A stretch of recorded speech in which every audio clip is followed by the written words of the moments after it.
امام ابو حنیفہ دیگر علماء کے ساتھ ایک ایسے آدمی کی دعوت ولیمہ پر تشریف لے گئے جس نے اپنی 2 بیٹیوں کا نکاح 2 بھائیوں سے کر دیا تھا۔ اس تقریب کے دوران سرپرست انتہائی پریشانی کے عالم میں مکان سے باہر آیا اور کہنے لگا، ہم لوگ سخت مصیبت میں پڑ گئے۔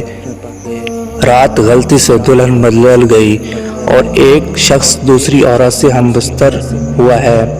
سفیان رحمۃ اللہ علیہ فرمایا کہ مذائقہ نہیں۔ حضرت عمر معاویہ رضی اللہ تعالیٰ عنہ نے اس طرح کا ایک سوال بھیجا تھا۔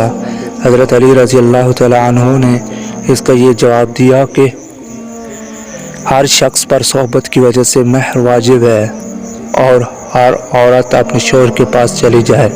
لوگوں نے اس جواب کو پسند کیا۔ امام ابو حنیفہ رحمۃ اللہ علیہ خاموش تھے۔ مظہر نے امام ابو حنیفہ رحمۃ اللہ علیہ سے کہا کہ آپ رحمۃ اللہ علیہ کچھ فرمائیں۔ صوفی رحمۃ اللہ علیہ نے کہا کہ اس کے سوا اور کیا کہے یہ؟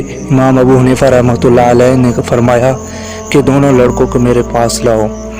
دونوں حاضر کیے گئے تو آپ رحمۃ اللہ علیہ نے ہر ایک سے پوچھا کہ رات تم جس عورت کے پاس رہے وہ تم کو پسند ہے؟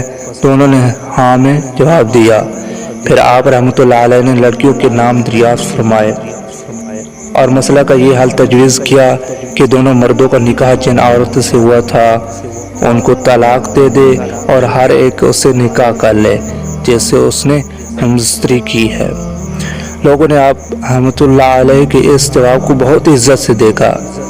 مظہر کھڑے ہوئے اور آپ رحمۃ اللہ علیہ کی پیشانی کو بوسہ دیا اور کہا، کیا تم لوگ ایسے شخص کی محبت پر مجھے ملامت کرتے ہو